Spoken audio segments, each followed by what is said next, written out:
Hello, welcome to another episode of Topography, brought to you by Matt Miller and viewers like you.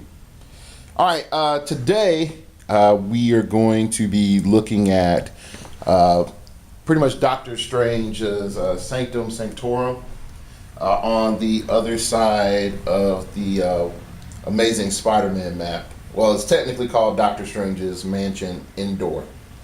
Now, you might notice a couple of things. This one is a little bit harder to record just because of its color palette.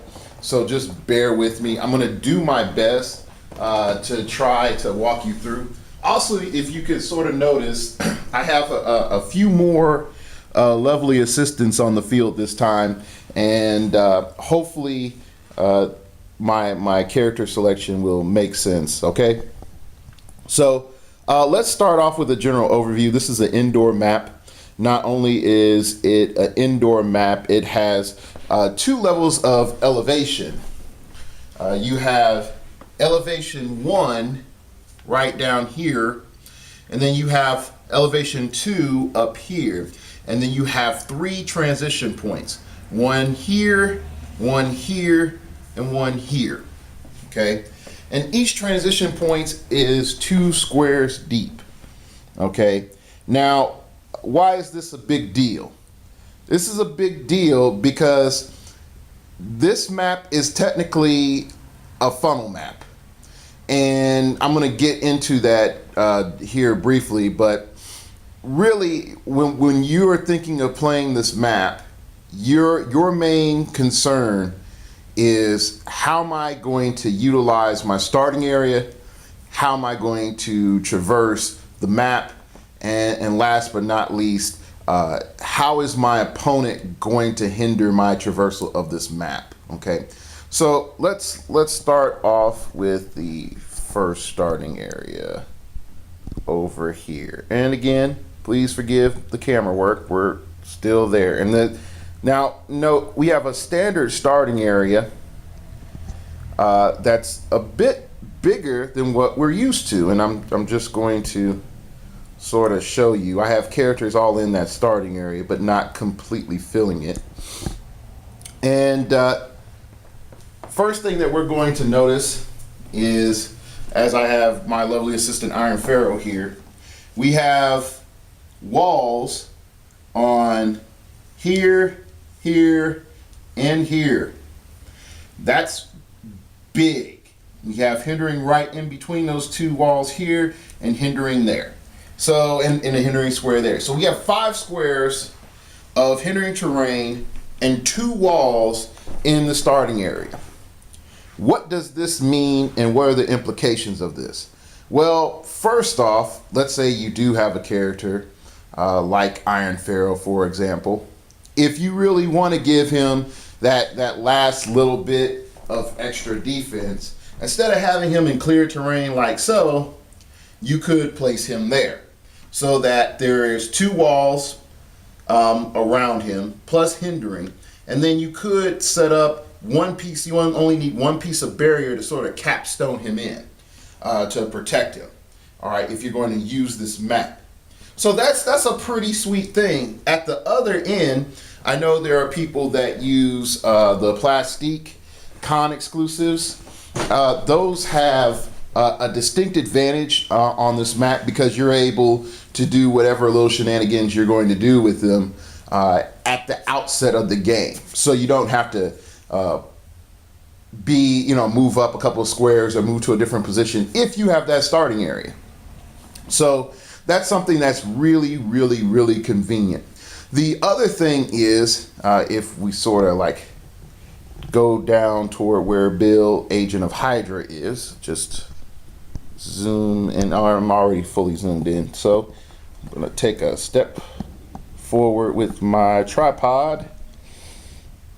Okay, so we can see, you see that little, what looks like a bunch of chairs and a wooden table, or with the camera like something on fire. Well, it's actually a table, but you have a couple of blocks of hindering terrain, 4 to be specific, right on the outset of your starting area to the right if you're sitting in the player's spot, okay?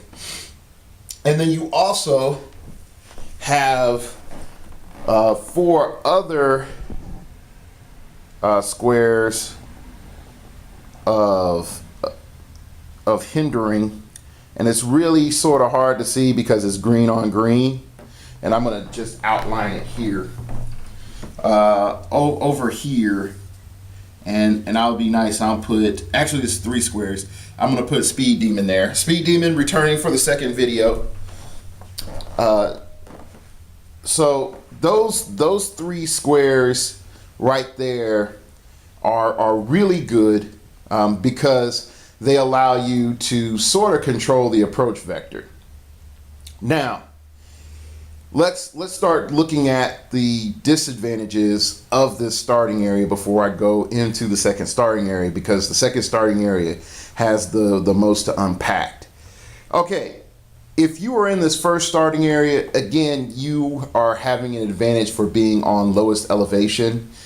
You have an advantage for having lots of hindering terrain near your starting area so that you can do whatever effects that you're trying to do.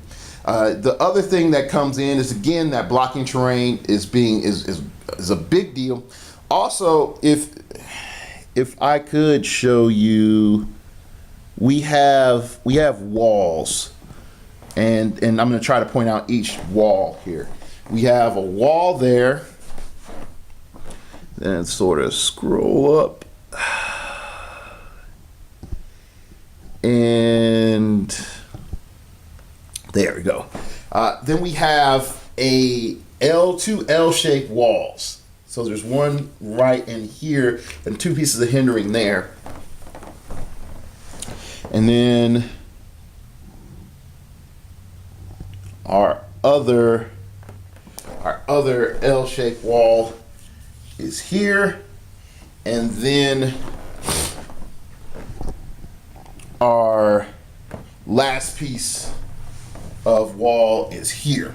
Okay, so with all of that gives us a lot of walls to work with and sort of protect ourselves. And I think that a lot of people might overlook that. Definitely the fact that you have 2 L-shaped walls so that you can actually dictate certain game effects, like aura game effects, really strong on the bottom part of the map. Okay. Now, we're going to start getting into, like, what are the problems of being down here. Well, first off, your first major problem is that you are coming up, and coming up the mountain versus going down the mountain is bad. From a fortified position standpoint, the other starting area has a bigger advantage. Okay. Next up, that the blocking terrain that they try to give you, and then we'll just look at that. Let me zoom out just a tad.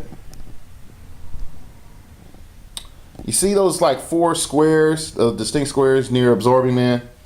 So I'm trying to highlight them with Absorbing Man. Here, here, here, and here. Okay, let's look at Absorbing Man's position. Absorbing Man wants to charge up the middle to try to attack Nightcrawler. Okay, well, guess what? We have a problem. All right, because at any point in time, I can have any number of ranged attackers, signified by that Sun Girl. I know it's a little bit blurry, I apologize. And let's say, and I got Banshee, who's reappearing as well, and Tiamat in the back. But I can have Banshee or Sun Girl running shot up anywhere near where Nightcrawler is, and easily just take out Absorbing Man before he gets up to the next elevation. Not only that, if I have a barrier piece, I can clog up the lane to make it so that any character that doesn't have phasing or ignore blocking terrain or breaks through blocking terrain cannot get up to attack me. Now you might say, hey, Dark Logos, How am I ever going to have that much barrier? You're talking about perma-clogging 3 areas of the map. And that is correct. You are talking about perma-clogging 3 areas of the map. And if you're talking about a high point game, let's just say 700 points or higher, it's not that hard to get a bunch of cheapo figures, okay? If you're talking about a game in which you're at lower points at, let's say, 300 to 500 or 300, 400 point game, yeah, that's going to be a lot harder. But at the same time, you can still say like, guess what?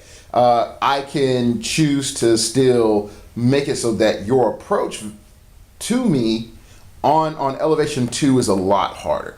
Now, I know some of you might say like, hey, Dark Logos, you can do the same thing with putting up barrier on the other end. And that is true. The other side can put up barrier, but here's the but.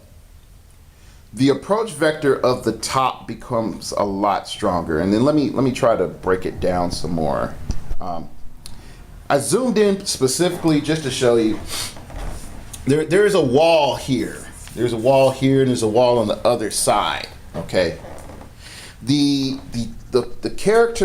player on top in this starting area over here can just choose to bust down this wall right here. So let's or either over here too.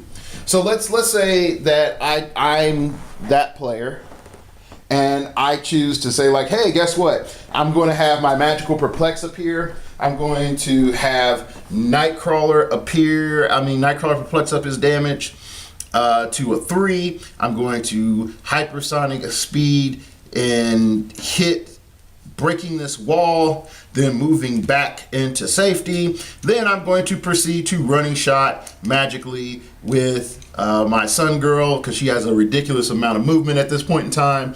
And bam, the Alpha Strike is mine.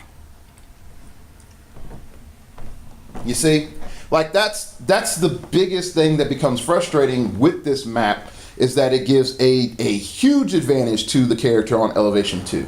If you build for this map, your opponent will hate you in this map.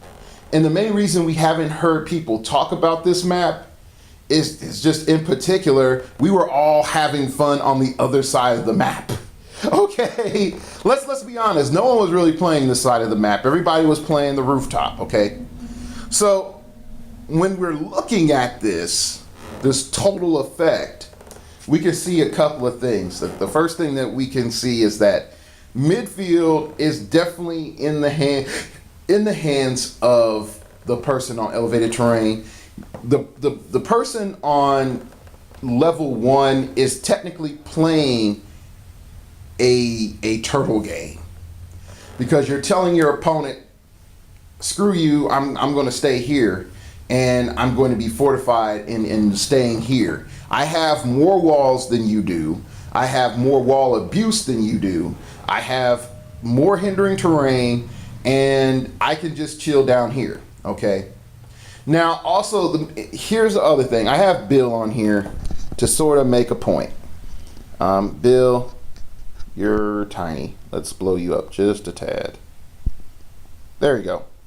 Just a tad. Bill's on here because if Bill takes a power action, he would allow it so that nothing blocks line of fire.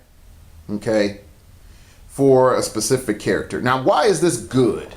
Because on a map like this, if my opponent can clog the lane, then yeah, I need to have an ability to get them on the second elevation. And you can do that with Bill. All right, so let's go real briefly to the top. We're going to look at a couple of quick things. On the top area, sorry, camera swivel. On the top, where Banshee's at is our first starting area, okay? That's our first starting area part. And the thing I don't really like is the fact that the starting area on the second player side is broken up really, really bad. Now, this can be good or this can be bad depending on your situation. Okay, so that starting area where Banshee's at, and I think is a first step of you saying what is it being this little square right here is directly on the edge, and there's another side on the other side. There's another patch of 4 squares that completely mimic it. Now you might say like, hey, Dark Logos, why are you bringing this up? Well, can be really particular if you have a team that is a large team and it's a formation based team. You are somewhat at a disadvantage because now you have these pockets that are completely isolated from your main force. Now, if your deployment is good, quote unquote, then you should be able to overcome that really easily once you reposition. But if your main focus of your team is sort of to hang back and use your starting formation as a strength or as your major boom, then yeah, you have a problem. Definitely, since they're broken up. The other thing that becomes an issue is that if your team has penalties, if they're on the edge of the map, and I'm just saying hypothetically, future proofing as best as I can, then yeah, you don't want to be there. Now, on the other side is if you get a bonus for being on the edge of the map or count squares from the edge of the map for whatever effect, then yes, this could be a really, really good place to be, okay? So those are some things to just start off in our analysis of the starting area. So let's move up just a tad. Let's look at the big homie Tiamat. Now some of you might be asking, why does Tiamat keep showing up? Well, mainly because Tiamat is big. He was easy to grab and he was one of the first characters I grabbed. But you can see Tiamat real easily. And so when I move him, you have a good idea about his spatial properties. Just a little bit behind the curtain, okay? All right, so we see the starting area over here and where lovely Tiamat and his super hound is. We have a nice little advantage that we have 2 squares of hindering terrain in that starting area. And you see where those little like yellow globish things are, those are your hindering terrain markers. Okay, I guess those are like fire sigils or something, whatever. It's some magic stuff. And pretty much with those sigils area, it's not a lot of hindering terrain. Now, if you look at the hindering terrain that we have in that starting area in comparison to what we have on the other side of the map on that starting area, it's a lot less. So definitely if you're needing hindering terrain for opening bonuses or whatnot, then yeah, that's a problem. That's a big problem for you, okay? Next up, again, we have that far corner that mimics the same corner Banshee was in, and we really don't need to go into that. The next thing that we're going to look about on this elevation 2 part is where I'm sort of zoomed in at right now. In the center, you have these four squares here of hindering terrain, and then these 2 squares of hindering terrain here, and that leads you up through your first main center of the map corridor. Okay. Now, this is a big deal. This is a real big deal because if your opponent has a minor range and you have stealth in a long range, you can just perch up there and pretty much, I hate to say it like this, if your opponent doesn't have barrier as well, you can just make sure that if they're going to come up, they're either going to have to full move up and not attack you, or move up and maybe take a shot, be shot at. Now you also can say like, well, hey, Dark Logos, there's that blocking terrain right in here. There's a wall and then these chunks of blocking terrain. You can do some cool stuff with those chunks of blocking terrain, but at the same time, if your opponent is still just trying to approach, they're still going to have to come up through that main corridor if they're coming down the middle. And if they're coming down the sides, and this is the problem that I have that gives a very distinct advantage to the player on the top. if you look at it like this, I'm going to just sort of pan through and show you. And no, that's not a green line. That's just a wrinkle in the map. That's not hindering line. So just going to go and show you. Okay, from Banshee all the way back here. Okay, that's a good distance. Okay, now think about this. Banshee's range is 8. Okay, Banshee's range is 8. Imagine if I had someone like Tomo Ray from the original Green Lantern set. Technically, it's a collector set, who had a 12 range. I cover all of those squares. All of those squares. Yeah, and then with a simple running shot with Banshee, I cover all of that area.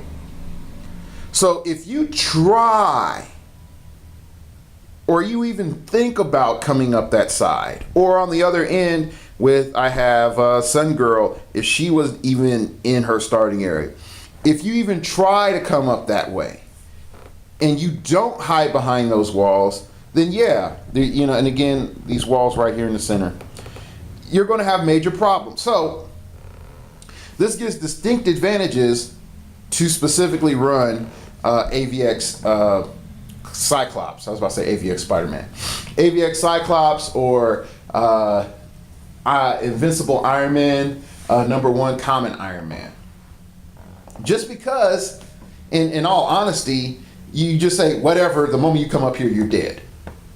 So that's just another like sort of build idea that may help you. Now I can sort of see what Steve was thinking when he was saying like, yeah, there's a distinct advantage coming uphill. Let me try to create a situation where both sets of players have sort of a buffer zone, but that buffer zone really doesn't play out. And again, I don't think WizKids ever told him about improved targeting coming down the pipe and how that would affect maps. So I can't blame him for design. And I can sort of see why he's picked up what he picked up into the elements of the map. And again, I've not read that much Doctor Strange, so I don't know how his map, not how his house is actually laid out. So, yeah, I don't know. So anyway, coming back, I'm going to go and look at Absorbing Man here. Okay, so let's sort of track some options or where I think battle will be taking place. Okay. All right. First off, most encounters are going to be happening in here. We're going to move up Speed Demon and right in here. It's going to fall on one side of the map. Okay. And so let's say we have Tiamat engages Absorbing Man. If you have to beware of a melee clump that can happen in the center, okay? Or at any points of the elevation transitions. Because you got to remember, this is an indoor map. You can't just be like, woohoo, I fly anywhere. I move anywhere if you don't have phasing.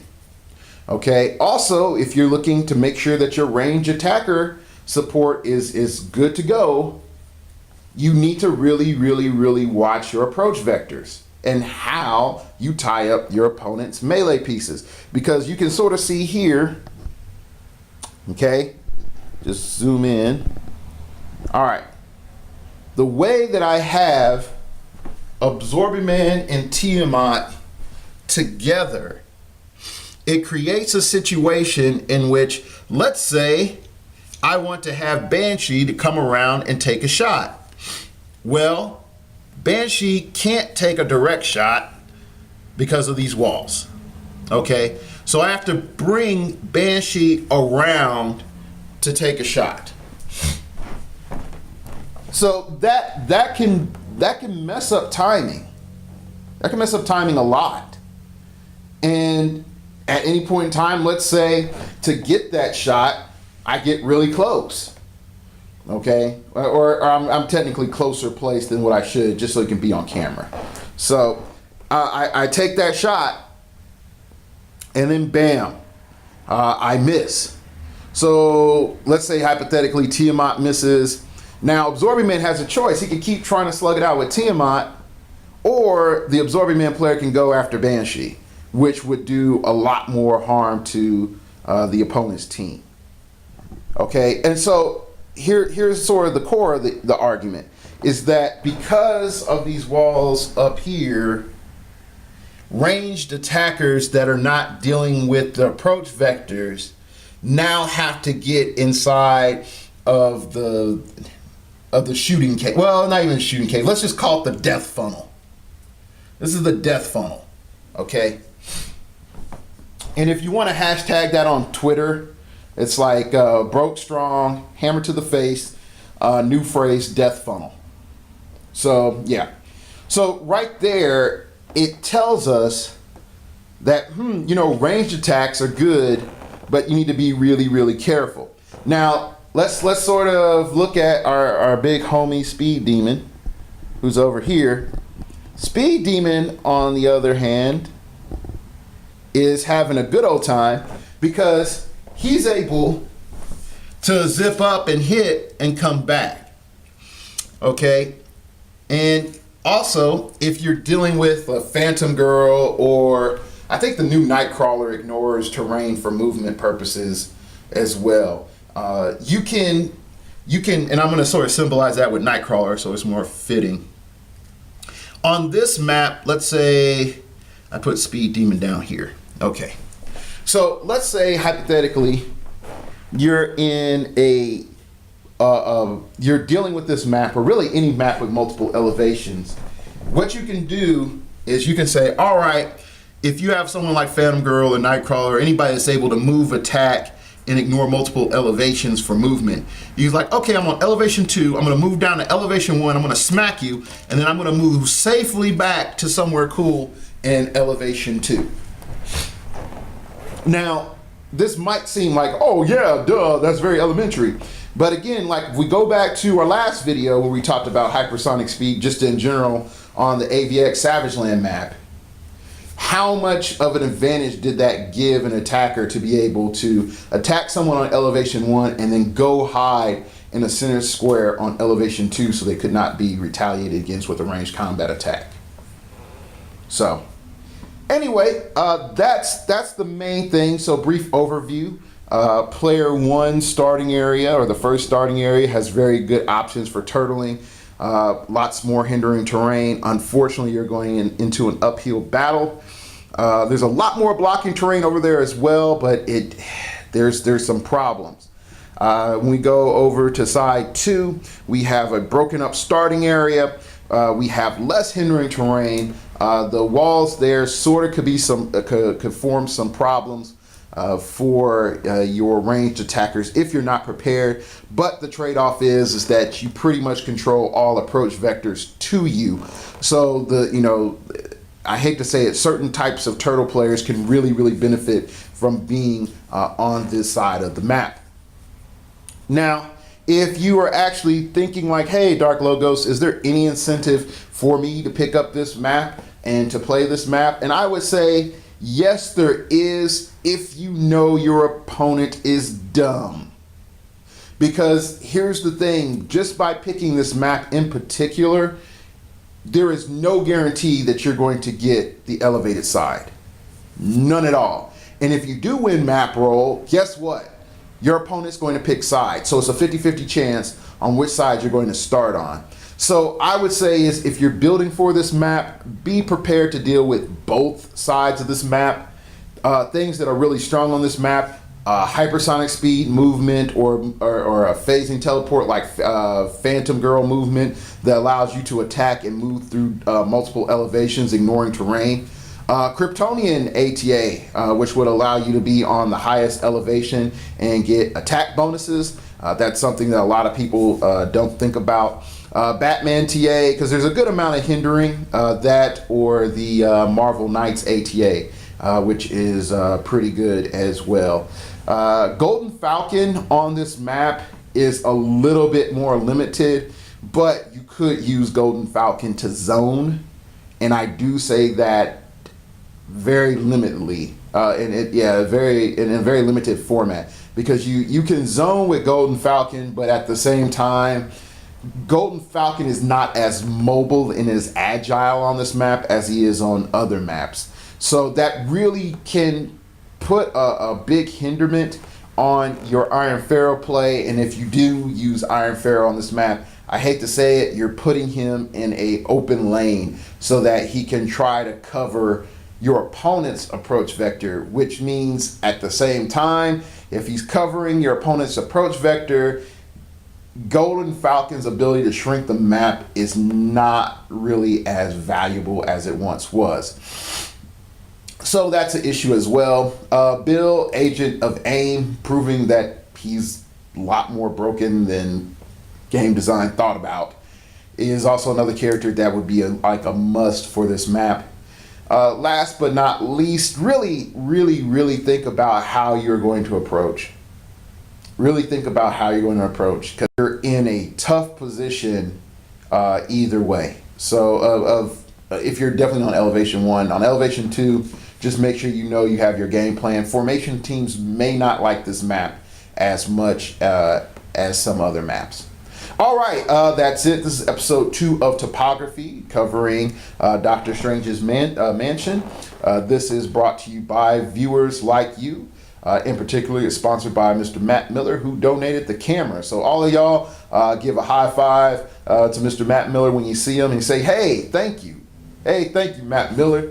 You allowed us to have high quality videos of Dark Logos playing games and also looking at maps. So a game will be coming hopefully in the future. Hopefully maybe a War of Light game, depending on me being able to pack stuff up tomorrow, because I'm recording this on Thursday and my War of Light is tomorrow. And according to Jake, I have to be the first person. He has to be the first person I play on camera. So there you go. So that's mostly it. I really hope you enjoyed this episode of Topography. If you want to do the intro or outro music for Topography, just email me at startingoverpodcast@gmail.com. That's startingoverpodcast@gmail.com. And I will give you a credit, and just like I do Mr. Greg Place, and you'll have your own little movie frame and all the other goodness to advertise your website or service or whatever. All genres open, as long as it's your work and it's not a remix, because I don't want to get flagged by YouTube. So as long as it is your work and it is original, we're all good. All right, that's it. And I will see you next time on Topography or Starting Over Podcast or The Quarry.